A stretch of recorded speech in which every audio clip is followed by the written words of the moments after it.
Alright everybody, this is going to be a bit longer of a video, so if you don't have, more than 2 or 3 minutes, probably want to, get more minutes. Um, Today I want to talk about autism spectrum disorder. I'm an autistic person. A lot of people say that I have Asperger's, but I don't really prefer that terminology. If you'll Google Hans Asperger, you'll get, information about Kitty. Cat just tried to climb up my back. But you'll get information about, the Nazi movement and things like that. And I prefer the newer DSM's definition of autism spectrum disorder because it encompasses all of us, those who are, higher on the spectrum and those who are lower. And a lot of people talk about them in terms of their needs, like high functioning, low functioning. And those labels can be problematic as well because it, takes away the strengths that low functioning people have and it ignores any problems that high functioning people like myself might have. So first of all, let's talk about resources. There's so many resources for diagnostics, for information, fact sheets, for students, teachers out there. You can Google, excuse me, Mountain Dew burp. I did have some tuna and pretzels, so it's probably kind of a tuna and pretzel burp. But anyway, don't use Autism Speaks. They're a hate group. They believe in chelation and silencing people. And don't step to me about Temple Grandin because I am tired of her bitch ass. She's such a capitalist. And I mean, really, if she wants every autistic person to have a job and be useful and be productive, and that's great if they can do that, but a human's value isn't based on what kind of work and content that they can produce. I mean, I guess it is in a capitalist society, but that's terrible, and, I don't want to live that way. So I like ASAN, the Autistic Self-Advocacy Network. Nothing about us without us. It's founded by autistic people. They give autistic voices primacy. And I also like Tanya Marshall's research. She does aspygirl.com. It's, got more content, for girls and women because we present differently. So, I mean, let's talk about different parts of autism spectrum disorder. Sensory experiences. A lot of us can hear sounds that seem small and innocuous to other people, but they seem loud to us. Just, I mean, think about going into a shopping center on Black Friday and how chaotic and how loud and how much movement there is. And for me, anytime I go shopping anywhere, even if it's dead in the store, it's like that to some degree for me. There's music, there's lights, there's other people, there's smells, and I have to focus. And some years ago, before I had a diagnosis and before I had any anxiety medication to speak of, I would have terrible emotional crying meltdowns every time I had a shopping trip. Every single time. Like, I shopped at Walmart then, so I'd have to stop in the shoe section and cry because they had little seats there, and it was terrible.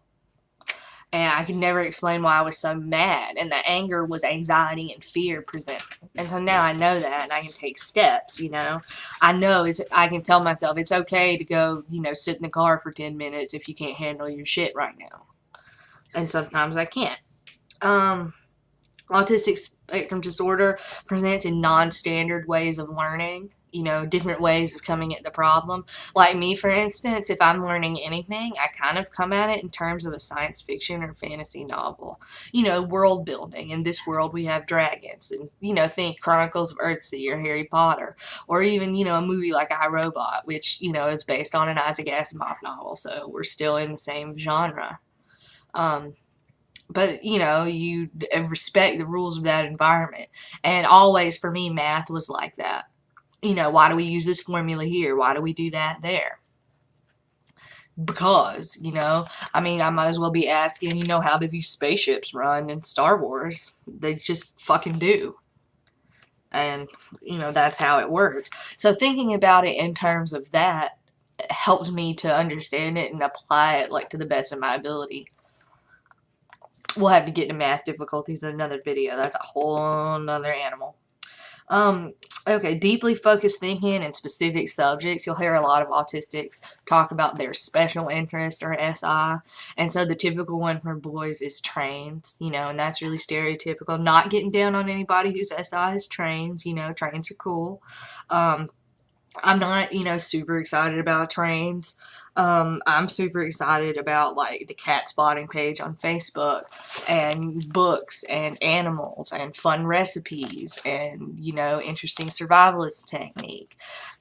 I have notes on here. I like to Wikipedia things. I know, you know, as an academic, that's not like the best place for sources. But if I see somebody in a movie and I want to know everything about their life, if possible, I can Wikipedia it and get down a rabbit hole. Or if I'm eating like a new kind of cheese or something, I like to Wikipedia and learn about the cheese and where it comes from and what people do with it while I'm eating it. And that's really fun. It doesn't have to be cheese. It could be anything. And I could go on, and, you know, my SIs change with time, and, you know, that's, they're different than just strong interests that a neurotypical person would have, because we attach, like, deep emotional meaning and, you know, deep emotional meaning and, you know, different things like that to these special interests. They really help us. Like, for instance, I love Parks and Rec. I've watched the entire series probably 12 times over because I keep it on in the background while I'm doing other stuff. And it's because I love it so much. It calms me down. It makes me happy. Like, no, please don't get... Here we go. Putting a cat down. So, and then we have like stimming, atypical or repetitive movements, you know, kids with Tourette's who might go like this. And it's a way to ground and prevent anxiety. And I did it more as a kid, you know, where I would tap one foot on one side and I would have to tap the other and I would have to even it out. And I would be stuck like that, like tapping for, you know, 20 minutes until I got it even. And then I would lose count and that would make me upset. This is decaf Mountain Dew because it's the only thing I have in my fridge because payday's tomorrow. It's pretty good, and it doesn't make me jittery, so that's nice. Because definitely with age, my capacity to have caffeine is definitely lowered. But anyway, back to stimming. And so I still do it in some ways now. But, you know, even if you grow up without a diagnosis like I did, you have adults in your life who are like, don't do that, that's not normal. When we go to this place, it's not what people do there. And so I had to find other ways of stimming and doing things that were more covert. And so when I was in grad school, I had a terrible anxiety and I needed to stim just to be in a seminar, and the seminars were so long, 5:30 to 8, and everybody's hungry and sleepy. Oh my god. So I would have like a bottle of water and some juice and a Diet Coke and a thing of coffee, and I'd have them all in front of me and I would drink out of them all in turn.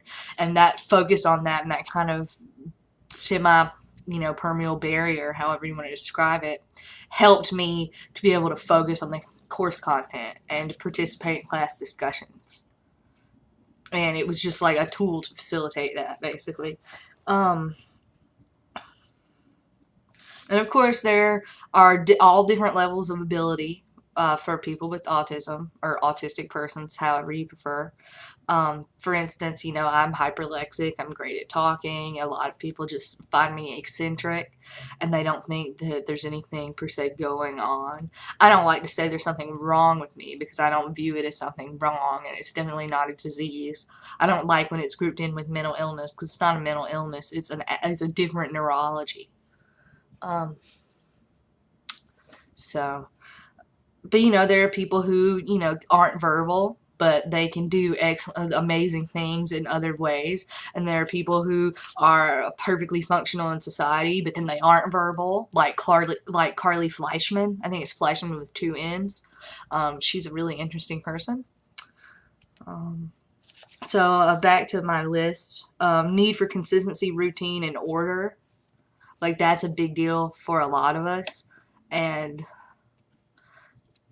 you know, meeting expectations. Like, today is Tuesday, so I have certain things that I expect to do and happen tomorrow, and I'm pretty good at not having a meltdown when those expectations shift, and I can stop and reformat different expectations based on the situation.